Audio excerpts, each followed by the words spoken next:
linis ng Binondo.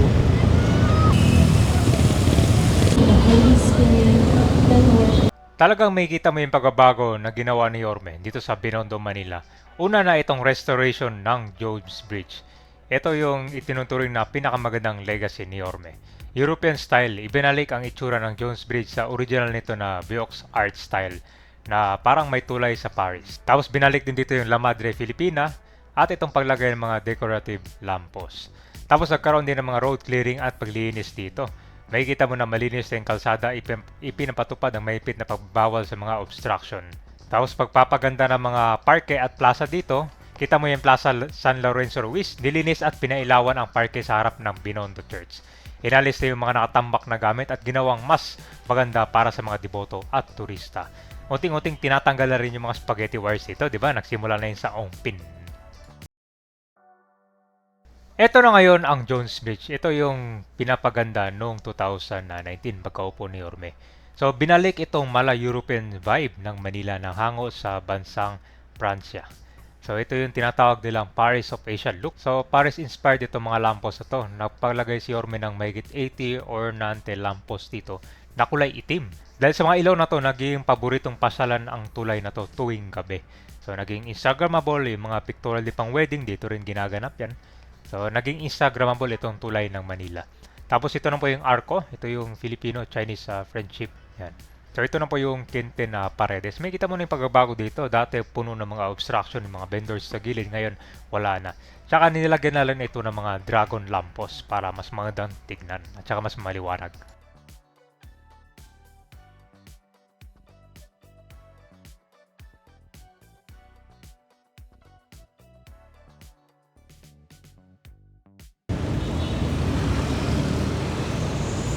Yan guys, oh. Diba? Unting-unting inuubos na yung mga dito. Obstructions.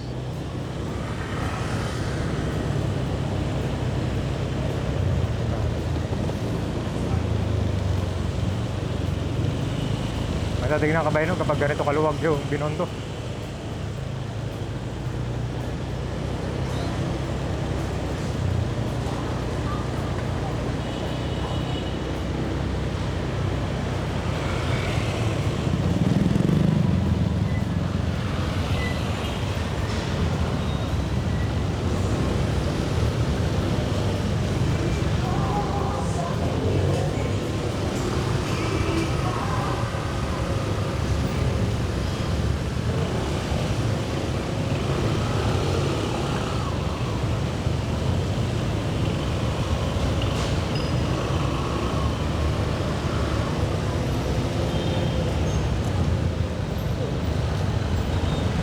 Ganda no?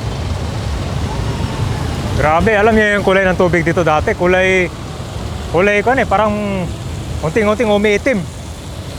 Okay, nalinis na oh. Wala na mga naliligo dito. So guys, sa puntang Lucky Chinatown. Dito naman sa Juan Luna Divisoria.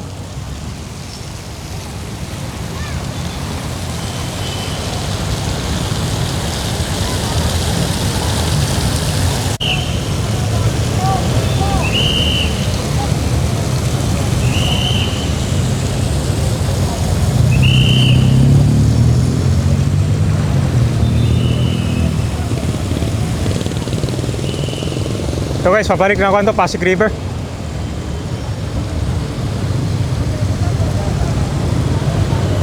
Ito mga spaghetti wires ito, iniisa na yan. I think latest yata tinanggal dun sa may Ongpin yung papunta sa may Plaza, Santa Cruz.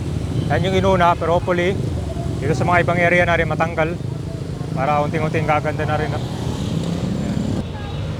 Tinanggal yung mga obstructions, illegal parking, mga vendors and clutter around Binondo, including dito sa Plaza Lorenzo Ruiz. So kasama rin dito yung pag-painting at saka cleaning as part of maintenance. Major linis talaga ang ginawa dito rather than redevelopment, no? Linis mo lang mga basura dito sa mga puno. So yan kabay na usually dito pag merong mga events, merong mga temporary event decoration or murals, especially festivals tulad ng Chinese New Year, or community food events yan, or yung Hopia Day yan, dito kayo pumunta yan. Tapos meron naman mga improvements dito like lighting upgrades or landscaping. So ang Plaza Lorenzo Ruiz ito yung continue as function as a well-used public space in Binondo.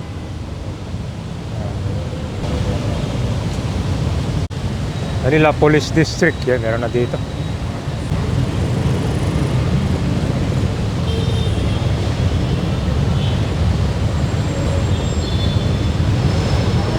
So mga tiles lang zero kailangan ayusin guys, yung mga biyak-biyak dyan. Dahil zero sa kanyang katagalan.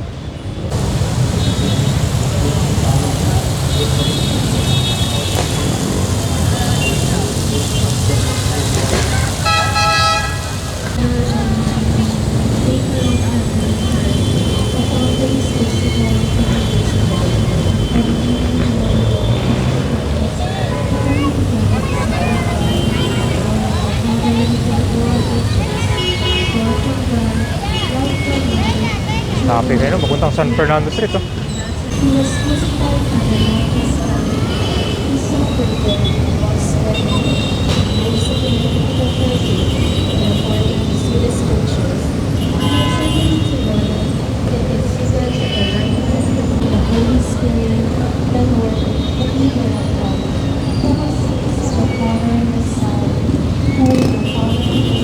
Christmas tree.